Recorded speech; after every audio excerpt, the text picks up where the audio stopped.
All right, fantastic. Well, it's been an incredible day of information and sharing. And we want to now really talk about another important issue within the Black communities worldwide and certainly in Birmingham.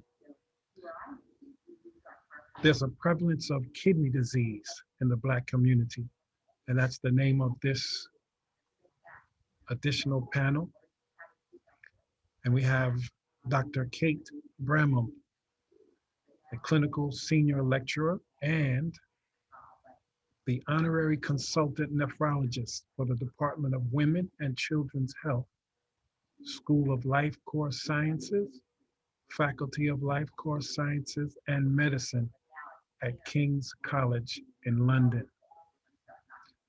Dr. Kate is passionate about reducing health inequities in kidney disease and has a special interest in diagnosing and managing kidney disease affecting Black communities. We want to welcome Dr. Kate and thank you so very, very much for joining the Black Health Matters International Summit and sharing your extremely important knowledge with us today. Dr. Kate, welcome. We look forward to hearing the news and information you have about this prominent kidney disease in the Black community. Thank you so very much. Thank you very much for that kind introduction.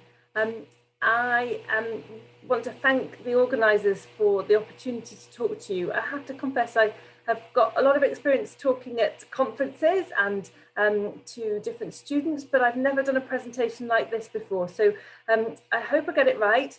I guess one of the joys of webinars is that you can just always turn the sound off or even switch me off if I'm not getting it quite to your needs. But anyway, here we go. I'll share my slides now and hopefully that will work. There we go.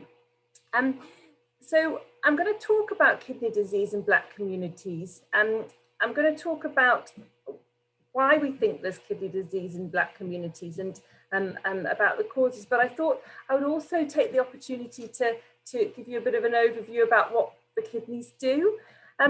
The reason why I've become interested in this field, from my historic background, is actually looking after women who have kidney disease who become pregnant.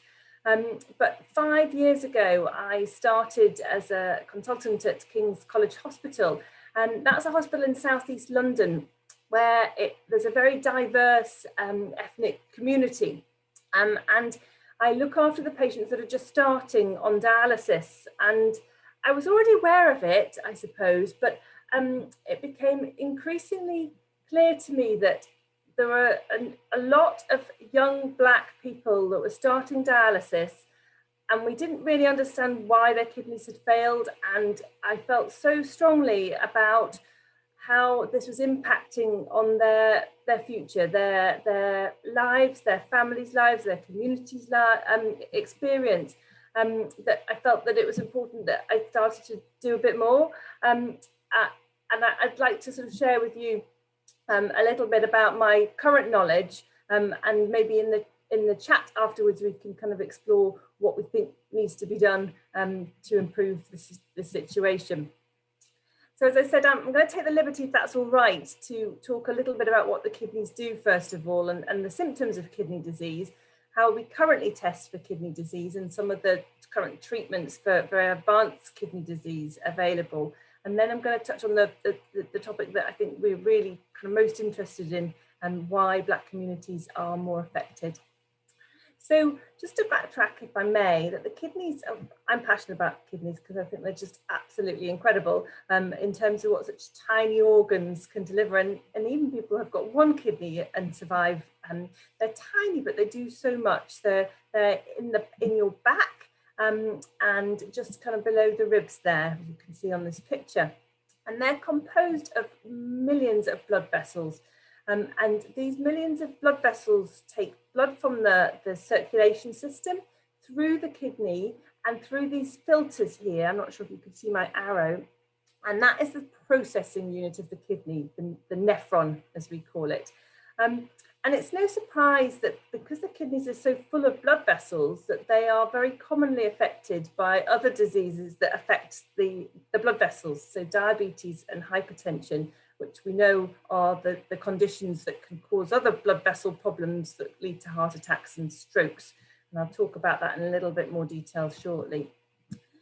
So we know that the kidneys, they produce urine, and the urine drains through the ureters into the bladder here and then out through the urethra. And what's quite incredible, for just such tiny organs, they take up 1/5 of the blood supply from the heart at any one time. And so over 1 litre of blood enters both kidneys every minute, and 1,700 litres of blood is cleaned every day in a single individual. So overall, we have about 7 or 8 litres of blood, and that blood is cleaned 400 times a day. So they are working so hard, these little organs, through tiny, tiny blood vessels. And the cleaning units, the nephrons that process the blood once it's been filtered through to make sure that the content of the urine is correct, that all the toxins are in there and all the good things have been removed and put back into the bloodstream. That if we were to put these tiny, tiny little tubes, these nephron tubes together, from one person, they would stretch over 16 kilometers. And because I'm from the UK and you're in the US, that means nearly 10 miles. And so what do the kidneys actually do? They have a very important role in terms of removing toxins from the blood. And obviously, if the toxins aren't removed and they build up, that can lead to symptoms. The other key thing that the kidneys do, as you probably expect, is they control the amount of water that's in the body, and they do that so carefully that you can imagine if you have an enormous glass of water, that the kidneys can process that and regulate exactly how much water you've got in your body. Concentrations of things are really important to equilibrate, to maintain what we call the homeostasis, the balance in the body of all sorts of different processes. They also balance very carefully the different electrolytes, the chemicals in the body and the minerals in the body, so potassium, sodium, calcium, magnesium, you name it, the kidneys tightly regulate that so that everything is very perfectly balanced to allow the other body's activities to continue as normal. The other relationship, which I think probably a lot of people are aware of, are that the kidneys are very tightly involved in blood pressure control, and that's to do with their relationship between retaining sodium, which contributes to higher blood pressure, and water, which also contributes to blood pressure. But they also produce a hormone called renin, which causes the blood vessels to constrict, and that increases blood pressure as well. And one of the frustrating and paradoxical things about kidney disease is that when the kidneys start to struggle, they start to put out more renin. And this causes the blood pressure to get higher, and it causes the kidneys to become damaged. And it's a vicious circle of increasing renin, increasing blood pressure, increasing kidney damage. And that's one of the reasons why one of our mainstays of treatment for kidney disease is to control blood pressure, to protect the kidneys and reduce the renin production. The other thing that not many people know about is the kidneys actually also do other things. They detect when the body's oxygen capacity is reduced, and we know that red blood cells carry oxygen around the body. They sense that, and when the red blood cell count is starting to fall, there's substance called erythropoietin, which carries the oxygen, the hemoglobin, which carries the oxygen around the body. When the hemoglobin starts to fall, the kidneys produce a different hormone into the circulation called erythropoietin that acts on the bone marrow to tell it to produce more red blood cells. So when people get kidney disease and the erythropoietin production starts to reduce, then they start to become anemic, which causes tiredness. The kidneys are also really important in maintaining healthy bones. So they do a lot more than just sit in your back and produce urine. They activate vitamin D, which we know is a really important substance for helping our body to absorb calcium. And obviously, if there isn't enough calcium in the body, we get weak bones, we get weak teeth. And what happens is the body, in order to maintain calcium levels, if we're not able to absorb it from the gut because we haven't got activated vitamin D produced by the kidney, that the body starts to use up the calcium stores that it already has, and make the bones weaker, remove the calcium from the bones. So there are lots of things that can happen when the kidneys don't work so well. The toxins, the salts in the blood, the acid in the blood, the kidneys get rid of acid as well, and these things all build up. But interestingly, not many people with kidney disease actually die from kidney disease. They die from complications to do with their blood vessels. When the kidneys don't when the kidneys don't work so well, we think that these toxins and also the conditions that affect the kidney, that they cause damage to the other blood vessels in the body. So people actually with kidney disease tend to die from heart attacks and strokes rather than kidney failure itself. And I've said the bones can become weaker and the red blood cell count can drop because of the failed production of erythropoietin. This is a really long list of kidney problems, symptoms that people can get. And a lot of them are kind of very non-specific, and you probably never guessed that the kidneys were causing them. But just to really highlight, this is sorry, I've missed a D there, but this is at very advanced stages of kidney disease. When you start to get these problems, people can cope very, very well with relatively little kidney function. But when the toxins are really building up, when the kidneys are kind of 20%, only working at 20% or less, we start to get these problems. As I said, one of the problems in terms of looking after people with kidney disease is that we often don't pick it up until it's quite advanced, because people just feel perfectly well, even though their kidney function can be very much reduced. We know that when 90% of the kidney function is lost, that people do have a much higher risk of dying, unfortunately, due to not only kidney failure, but heart attacks and strokes that I've highlighted. Some of the key treatments that we can use for patients who've got kidney failure, as I say, people tend not to die from kidney failure if they've got access to these treatments, is hemodialysis and peritoneal dialysis. And these are approaches that we use to artificially clean the blood and regulate the fluid and the minerals and salts in the blood artificially. And this is what I was describing, that people have to come to the hospital for, usually 4 hours, 3 times a week. And it's very, very burdensome, plus the time to travel, plus the time to wait. And this provides enough kidney function to keep people alive, but it doesn't give people the energy or the independence that normal kidney function would provide. Peritoneal dialysis is a little bit different. It can be done at home, and it's utilizing the lining of the abdominal cavity to actually perform the function of the kidneys, which is quite incredible. And people have fluid that drains in, usually at night, delivered by a machine, and then the lining of the peritoneal, this abdominal cavity, actually acts as the kidney, as I say, and the waste is drained out. But it's really, really hard to maintain a good quality of life, very hard to retain employment. And this is the thing that has really struck me with a lot of young people having to start dialysis, that their lives have dramatically changed. And one thing that's kind of relatively unknown is that actually kidney disease, kidney failure is associated with a much higher death rate than many other conditions, including some cancers that have actually spread. So this, to my mind, we need to raise awareness. We need to get more funding to do more research to make this situation better, because yes, we can treat cancer with chemotherapy, but dialysis keeps on going until people don't survive.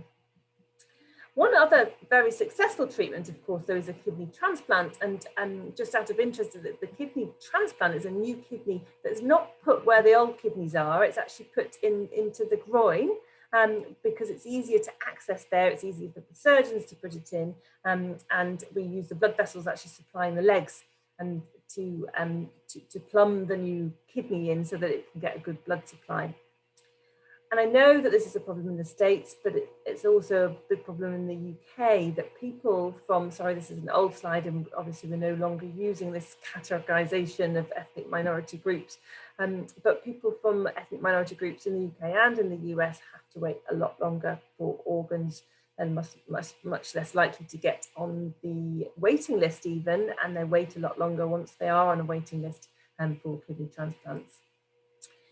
So just moving back to how kidney disease is actually found. So it's very rare that somebody comes in and says, oh, I think I've got kidney problems. It's usually picked up due to tests for other reasons. So if a patient is attending a hospital or a clinic for a different reason, maybe to have their blood pressure checked, or because they've got a liver problem, for example, we might just pick it up on blood tests. Or it might be that they're having their urine tested for another reason, to check for infection maybe, and we're picking up some protein that needs to be checked out. Very occasionally we pick up kidney disease on having a scan, and people might find that there's one kidney's a lot smaller than the other, for example, or there are some abnormalities in the kidney disease, like lots of cysts, which are fluid-filled pockets that can damage the structure of the kidneys and cause kidney problems. And this would usually only be found if somebody was perhaps having an ultrasound for a different reason, like when they're pregnant, for example, and then we look into that more closely. So in order to detect kidney disease, we identify that it's there, and then we look very closely for a cause. But the gatekeeper tests, if you like, are to do a blood test and to measure something called serum creatinine, which I'll talk about a little bit more in some detail, and also to do a urine test to actually identify if there's any protein in the urine and whether or not there's any blood in the urine that might be an indicator that there's some leaking from within the kidney. So we measure something called creatinine, and this is a substance that is global in terms of assessing for kidney disease. There are some problems with it. The joy of it is that it's very cheap to measure and everybody's very familiar with it, and it's been used for nearly over 100 years now as a marker of kidney disease, but actually it's not produced by the kidneys at all, and it's really sort of fortuitous, I guess, in a way, that it was discovered as a marker of kidney disease. The levels of creatinine are different in different individuals, and again I'll talk about that again in a little bit more detail, but you can see here in the UK we use these different units, but I know in the US that you use these sorts of units to describe kidney disease. Now you may want to switch off at this point, and I try not to make it too complicated, but creatinine, as I said, isn't made by the kidneys at all. A lot of other tests that we do are actually made by the organ. For example, liver tests, liver function tests are created by the liver, and we measure them and they go up when there's problems with the liver. But actually, creatinine starts out as a substance called creatine, which is made by the liver. And that's converted in muscle to an activated form called phosphocreatine, which has got energy. And this is naturally broken down about 1% to 2% per day into the substance called creatinine. And that goes through in the bloodstream to the kidneys, and it's freely filtered through the kidneys and is excreted and eliminated from the body in the urine. So you can imagine if the kidneys aren't working so well, that the creatinine, isn't removed from the body quite so effectively, so it starts to rise. And so with time, with somebody with kidney disease, as it gets worse, it never looks quite like this, but anyway, just as an example, the creatinine will start to rise. And so what we would like to do as kidney specialists is to find people when they've got creatinine levels down here so that we can give some treatment and protect the kidneys. But quite often what happens is when the creatinine is a lot higher, when people start to get symptoms, we identify the kidney problem. But there are problems with creatinine itself as a marker of kidney function. Yes, it does start to go up as the kidneys start to fail, but the amount of creatinine that people's bodies produce naturally is actually quite different. And definitely those people who've got a lot more muscle, who are able to do this conversion process, produce a lot more creatinine. So people that are bodybuilders have got higher creatinines, even though their kidneys function perfectly well. So there can be some confusion when you see a high creatinine about whether or not it's to do with the kidneys not getting rid of it, or whether or not the muscle is producing more of it. Now, it's important for us to be able to, it's pretty obvious, isn't it, that we need to be able to use a marker to be able to detect kidney disease. But there are problems if we get it wrong. Obviously, with people with more advanced kidney disease, if we don't get it right, we might think that their kidney function is around about here, but actually they're heading more closely towards kidney failure, and we need to start to get them listed for kidney transplants, or we need to prepare them for dialysis. But also, if we're we say that the threshold for a diagnosis of kidney disease is having kidney function less than 60. And this is the marker that we use. It's called glomerular filtration rate, that we kind of convert the creatinine into as a percentage of kidney function. But obviously, if we're missing people, if we're not diagnosing kidney disease, then we miss the opportunity to give them protective medication against heart attacks and stroke, which are the big problems for people with kidney disease. And in addition, we may prescribe drugs inappropriately. We may underprescribe or we may overprescribe, because we know that the kidneys are playing a very important role in getting rid of medication. So obviously, if we're thinking that kidney function is better than it actually is, we might give somebody too much of a drug, and it might build up in their system and cause problems. Obviously, the downside of over-diagnosing kidney disease is it may be that we get, again, the drug dosing wrong. We may label someone as having kidney disease when they haven't got kidney disease. That may cause anxiety and also potentially problems with getting health insurance as well. So we've developed these equations that help us to understand these creatinine levels, which take out some of the complexity of the muscle production and the liver production of this substance, creatinine. And we know that people, as they get older, start to produce, with the creatinine levels go up. We know that men produce more creatinine than women. And historically, we've also thought that people who are Black produce more creatinine. That there are various equations that have been developed in the US based on populations, including some with smaller numbers of people of African ancestry. This included 8% of people of African Americans. This equation, the CKD equation, which is now recommended to be used globally, included over 30% of African Americans. But we're now starting to kind of wonder whether or not it's actually appropriate to be using these equations. Certainly in the UK, we've got different patterns of heritage, and obviously with the horrific slave trades contributed to the number of people of African ancestry in the US. There are different patterns of migration as well in the UK. And we did a piece of work looking at how to measure kidney function accurately in our UK population. And what we're recommended to do at the moment is to multiply kidney function to take into account this potential for increased muscle production of creatinine. We're supposed to increase our percentage of kidney function by this factor, this correction factor, by 1.159. So we increase, that basically equates to increasing anybody who we think is Black or self-reports as being Black to have 16% higher kidney function than they would if they weren't Black. But actually the work that we did suggests that we shouldn't be doing that. We should be only increasing it by 2%. We've been doing quite a lot of work and communication in the UK, and certainly we've decided at my unit to stop using this correction factor, because we feel that we're overestimating people's kidney function. We're not being able to provide the care for them with kidney disease that we should be. And certainly this work, I won't bore you with all these numbers, but this work has been replicated in lots of African countries as well. And using this multiplier means that the actual estimate of kidney function, the percentage kidney function on the basis of the blood test, the creatinine blood test, means that we're not as accurate as we perhaps could be. And then obviously there's this enormous problem to do with race and making healthcare-based decisions on the basis of race, which we all know is a social construct. And who's making the decision about who's Black, who's white, who's of mixed ethnicity? So I think for many reasons, this alone is a reason not to be using this multiplier factor for estimating kidney function. And you'll be very pleased to hear that actually this is changing globally, and I'm just so sorry that it's taken us so long to recognise the importance of this.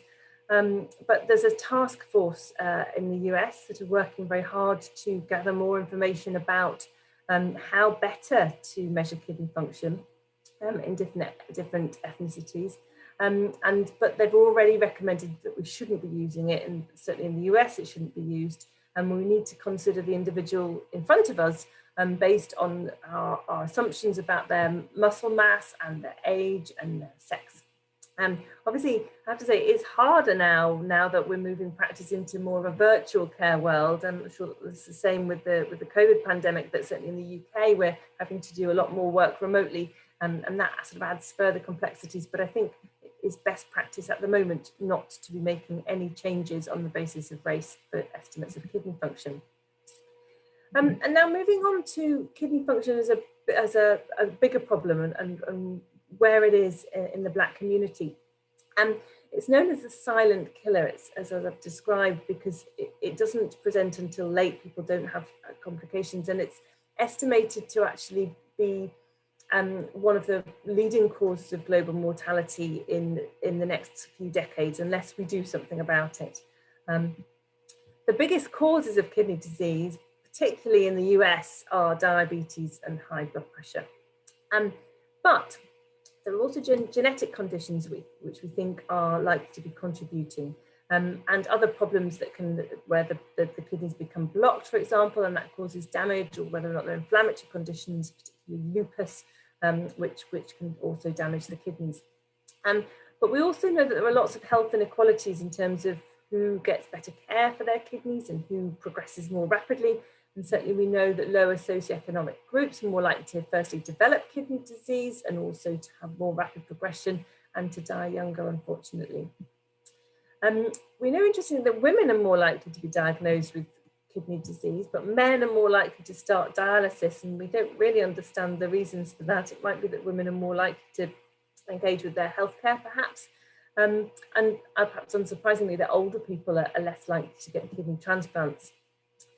But we do know, as I've highlighted already, that people from ethnic minorities are much less likely to get kidney transplant, but they're also more likely to get kidney failure and more aggressive kidney failure. In our unit, Black patients are more present with needing to start dialysis when they're 10 years younger, which is just, to my mind, is absolutely mind-blowing. And I can't think of another condition that has that inequality that's quite so profound, and it's probably even more profound in the US. And the proportion of people that have got kidney failure, or what we say end-stage kidney disease, so requiring dialysis or a kidney transplant when the kidney function is less than 15%, is much higher in people of African ancestry or African Americans in the US. You can see that 13% of the US population are reported to be Black, but 35% of the people who've got end-stage kidney disease are Black. So there's something wrong, to my mind, going on here. Now, one thing that's been recently discovered in the last decade, which is hopefully going to make an impact, is this genetic change in a gene called apolipoprotein L1. Now, like sickle cell disease, there are benefits in having this, this genetic change, genetic mutation as we call it, because it appears to protect against sleeping sickness. So this is the tsetse fly, and this is the trypanosomiasis, which is the condition, the sleeping sickness bug. But if people have got this gene, then actually they're protected because they can form a channel in the surface of this bug and cause it to explode. It sounds a bit sinister, doesn't it? But that has protected people over centuries, and that's why there's more of this gene in the population than we would perhaps normally anticipate. And so, as I said, one abnormal gene protects against sleeping sickness.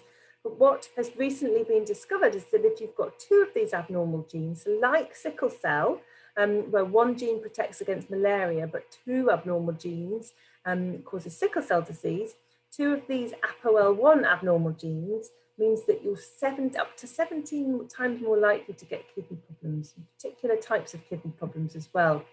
And so just to outline that in a bit more detail, it's likely that people inherit one gene from their father and one from their mother, so their parents are fine and they don't have any kidney problems. But depending on the number of abnormal genes that you inherit, you might become affected if you've got two. And these ApoL1 genes are very, very prevalent. Up to 34% of the population have one gene in West Africa. And obviously because of the patterns of slave trade from West Africa, that's why a lot of African Americans and people from the Caribbean also carry this gene, where it may not be relevant in terms of protecting against sleeping sickness anymore, but it's been kept in those populations. And more recently, it's been proposed that approximately 4 in 10 African Americans who are on dialysis have this condition. It potentially causes more kidney problems as well in people who've also got diabetes, but certainly 70% of people without diabetes who've got kidney problems is thought to be due to APOL1 disease. But one thing that we don't yet understand is that there are more people who have this genetic change that don't have kidney disease than do have kidney disease. So there's something that must happen on that journey to cause people to develop kidney problems. So the good news is that we're now moving forward in some, I hope, more aggressively to test people, to identify people that are at risk. And there are some new treatments that are being developed that we need to develop more rapidly, to my mind, to actually protect people with early signs of kidney disease to enter that rapid journey of deterioration and ending up on dialysis. The good news is that a lot of other kidney diseases are preventable, and possibly the APOL1 disease could be slowed by general healthy lifestyle measures. So keeping a low weight, exercising can help protect the kidneys in the same way that it does help protect the blood vessels from heart attacks and strokes. Keeping well hydrated is also important. It protects the kidneys from acute insults and acute kidney injury. We know that when the kidneys aren't working so well, they very stupidly retain a lot of salt, which means that puts the blood pressure up, which damages the kidneys. So actually reducing the amount of salt in the diet can be very, very helpful to protect the kidneys.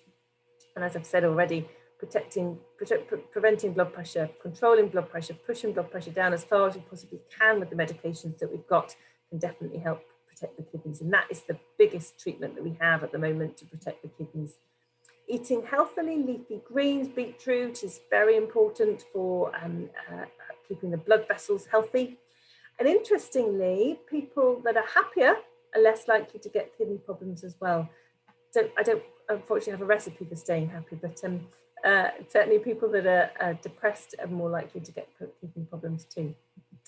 Thank you very, very much for listening to me. I hope that there are a few people that are still awake and listening out there. And I'm really happy to take any questions if there are any. I'm going to stop screen sharing now and have a look at the chat.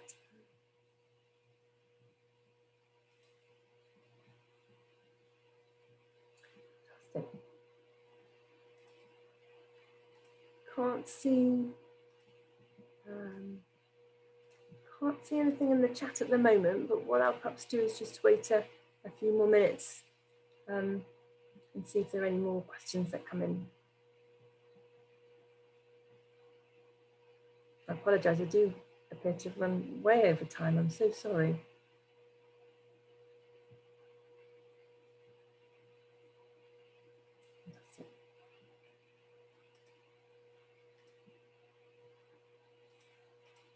Okay.